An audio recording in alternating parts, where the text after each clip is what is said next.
RTS from former Warcraft and StarCraft Here we devs go. at Frost Giant Studios. It's Stormgate, and today we don't just get the chance to get some exclusive first look at some Stormgate gameplay, but we're also joined by Frost Giant's president and game director Tim Campbell here to tell us exactly how Stormgate will delight all minds, artificial or otherwise. Thanks so much for joining us, Tim. Thanks, it's great to be here. Now, I've been following Stormgate for years, but for those of us who haven't, what is Stormgate?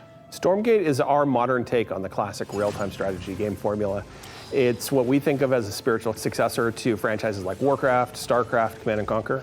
And real-time strategy games are the type of game where you can control an entire battlefield. So this classic RTS formula includes harvesting resources, building sprawling bases, commanding huge armies on the battlefield. What is it about Stormgate that's new? We believe that the RTS genre is something that should be enjoyed by players of all skill levels. And so we've put a lot of effort into making sure that Stormgate feels good, whether you're a pro with high technical skill and you love competitive play, or whether it's something that you just want to be able to relax with and experience a story. Now, Tim, I understand that you brought, for all of us, but in particular for me, a present to show today. What are you going to show, Tim? We are going to show gameplay from the pre-alpha of Stormgate. Yeah. Now, this is something that we are big believers in at Frost Giant. We want to share this current state of the game today. Let's take a look. Let's go. Oh, Tim, I'm so excited. And right away, this looks like an RTS. Tell me what we're seeing. This is the classic start to a 1v1 match. What you're seeing here is the human faction as they're sending workers out to harvest resources. Right. They're starting to construct building. They actually build them by 3D printing them from the ground up. And you can see them now starting to train troops so they can have an army that goes out in the field to fight.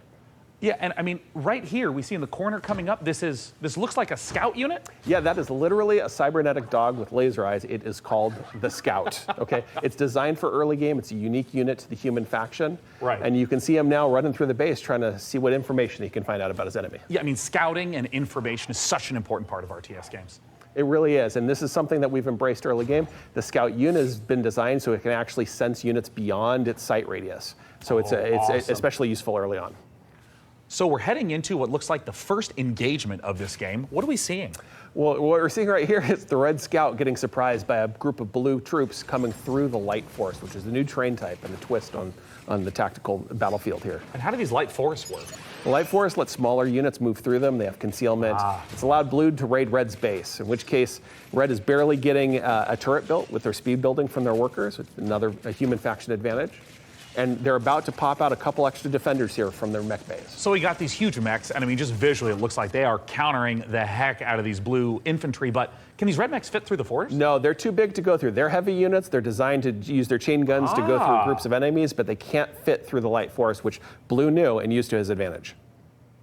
Okay, so we're in mid-game. This is normally where you make some big tech decisions. What's Red up to? You're seeing Red commit to a tech path that gives them big battlefield mechs and air units like this evac.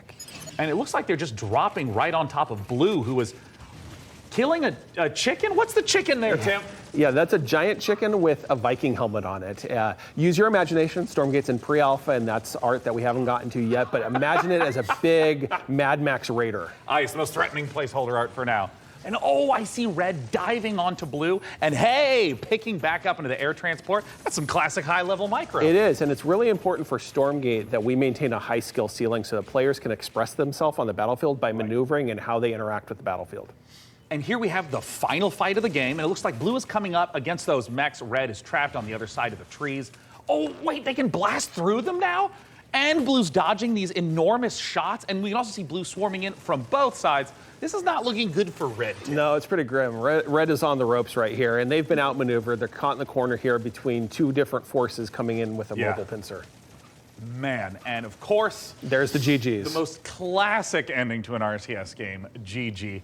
Get Tastosis on that stat. Outside of 1v1, what's coming up for Stormgate? What you've seen today is just the tip of the iceberg. We have so much more in store. We're going to be revealing a bunch of stuff about Stormgate the rest of this year. We're introducing new modes. We have a 3-player versus AI cooperative mode. We have team-based competitive modes. We're going to be sharing information about our storyline and campaign. We have new factions beyond the humans that you just saw today. But Tim, what if I want to play the game right now? If you want to play the game as soon as possible, you wish list Stormgate on Steam and you go to playstormgate.com to sign up for the beta. We're starting closed testing in July. Once again, go to Steam and wishlist Stormgate. Tim, thank you so much again for joining us, not just to talk about the 1v1 footage you shared, but the future content plans of Stormgate. It makes the RTS players' dreams come true. Which might not be your dreams. I mean, your dreams might be filled with gloriously grimy Deus Ex-inspired sci-fi fisticuffs with a fiendishly Star Wars vibe. All right, I guess this is it, though. So, Carson, I knew this content, or I've seen this content before. Your first impression? Not bad. The gameplay looks smooth. It looks clean. Graphically, I hope it gets a little bit of an improvement. I think the buildings look really, really good. But the units may be a little washed out. The sort of terrain may be a little bit washed out. So I hope that gets improved a little bit to make that cleaner. The buildings look amazing though. But the terrain, you mean the ground? Gameplay looks good. Yeah. Like the grass and stuff. It seems to like all sort of blend together a little bit. But it's good. We saw the microing. Into it. You saw the micro for sure. You saw micro.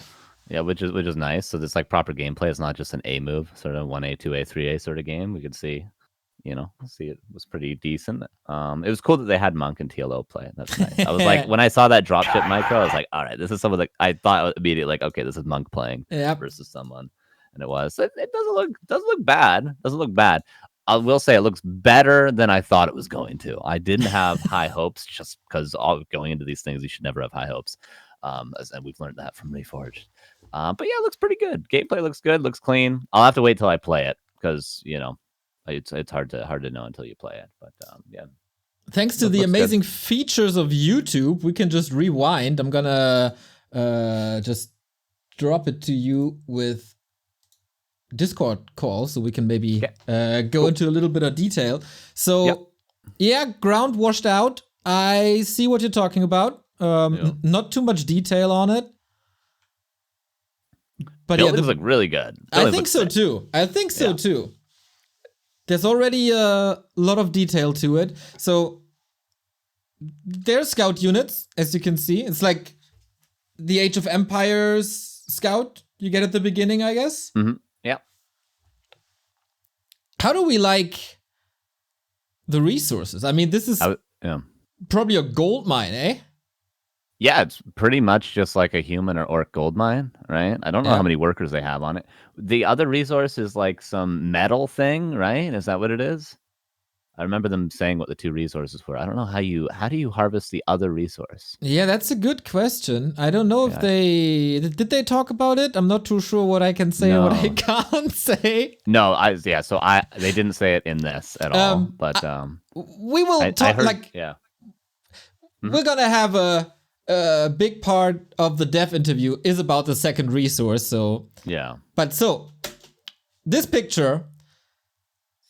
At the beginning of the show, we were talking about, like, I want to see the player color pop and I want to distinguish the units from each other. I think player color-wise, they're doing a good job. Yeah, for sure. You can tell who is who. The units do kind of blend in a little bit, but maybe that's just me not being familiar with the game, but they all sort of look...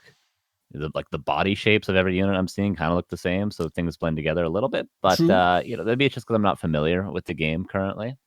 I was seeing like there was before you were at it when they were selected on a unit, and I was really interested to see was all the actions you can do for units. Like, do they have the same thing? Do they have like attack, patrol, stop, cancel, all that stuff? Or if they have any, like, is there new ways to interact with units? I think when he was on the scout earlier, you could see the entire 2x4 box to see everything, because we have 4 there, but I think he had 8 before. I don't know what the Z is on that, or Z. I think that's a special ability. Yeah, so it has attack, it has stop. I don't know what the D is. Oh, is that hold position? Could be. Oh, because it's grid hotkeys, right? Yeah. So that would be maybe hold position, and then F is just move. I don't see a patrol. Is G patrol? Oh, I'm wait. Okay, I'm there. Oh, it's a 5x2. Yeah, it's a 5x2. Oh, so that's patrol. Okay, yeah. It's just me blocking it. And then QWERT, I'm not sure what those. I don't know what that is actually. I think this is on the scout unit. This is, I think, how you build stuff. Like Q is a building. So you always have that menu open or something? I think so. Oh, interesting. That is an interesting twist indeed. Yeah. The UI is Go completely moved to the bottom right. Like there's nothing at the top, which is very different from Warcraft, of course, where like we have this huge menu here, your resource at the top. It's all at the more centered and more low. I think this is good as it is closer to where you're looking at anyway. Yeah, I think so. It's going to take me a little bit of time to get used to the map not being completely in the left. I guess it's good though, like just where my camera is right now. It's good for streamers. Like that's a good camera position. Like we could cast it and have cameras on screen almost. The resources at the bottom, I suppose it's cleaner. I'm not sure if it's different just for different sake, if you know what I mean. Like, we can't have it at the top because that would be too much like every other RTS. I don't really care about that, and I hope they don't try to push that too much. Like, oh, we're different, we're not like the other guys, we skateboard. You know what I mean? I think it's more. But maybe it is. Maybe it's better though. It might be better. I don't know. I think it's more about having one point to look at for information. Mm-hmm. It has been confirmed that that there's creeps, and there's this purple ball thingy, which could be a reward for that creep spot, I guess. Mm-hmm. That's interesting. Yeah, and you get like buffs or something from it. Yeah, I've been reading a little bit in our Discord, people talking about it. So I heard about that. Dig the dropship. It's very, very Warp Prism-esque. Because you can pick it up from a distance. So like pretty much just like SC2 Warp Prism. Good stuff. Which I'm fine with. I think it's a cool unit. It looks very responsive, like how fast you're able to do stuff already. Mm-hmm. Yeah, there's good stutter stepping. Yeah. There's an indicator that a unit is getting healed. It's probably the first RTS demo ever where people are actually playing the game. You're right, and not just building a base slowly but steady. Yeah, for sure. Yeah, see, workers 0 out of 12 on like that, which isn't the main resource. So do you just like AFK the workers on that? I guess he just AFK'd the workers on that. Maybe sent them to the fight to hold on. Yeah. Well, Stormgate first impression, I think there's a lot of good. It's still early alpha, as they said, so a lot of stuff is subject to change. A lot of stuff will probably get polished. A lot of stuff will probably be addressed according to a feedback. But I think for pre-alpha, I mean, we all saw how StarCraft beta looked, how Warcraft beta looked. Still ways to go, but we're getting there. Yeah, definitely looks fun to play. It looks responsive. And most importantly, the mechanics seem to be there, which I think more than graphics. Graphics can always be, well, once you're in too deep, they can't be fixed, but they can always be cleaned up and stuff. So as long as the gameplay is there, which it seems to be, I do like a little bit of I don't know if clunky is the right word, but like the thing that makes Warcraft so nice is the fact that you can block and surround, and units, you have to like pad units very specifically. For that, their units sort of seem more StarCrafty, where it's just a big death ball, which can kind of get a little boring. That, like I said, 1A, 2A, 3A in the sort of death ball-y, mass marines style. But it is what it is. People like the StarCraft approach, and it seems like the units are more taking that approach than Warcraft. All right, guys, this is our first impression. Now we have 90 more minutes of Stormgate talk with me and Monk. This was pre-recorded prior to the reveal. Hopefully this will give you more of an idea of what's happening in the game. And since I know that a lot of you guys have to work tomorrow, I'm just gonna send you right away over to my talk with Monk. Carson, do you have any final words? Nope. Good to talk to you again, Neo. It's been a while. It is. It was fun. We saw some games. We saw some Stormgate, and I'm excited. I'm excited to try out the game. I'm excited to maybe this is where I go pro, Neo. Finally, maybe. After 15 years, it's my chance to shine. Okay, the boomers will thrive. Hopefully soon. Hopefully we can play this thing soon. I'm excited for it. We'll hear about it. Okay, Carson, have a good evening, and you guys enjoy my interview with Monk.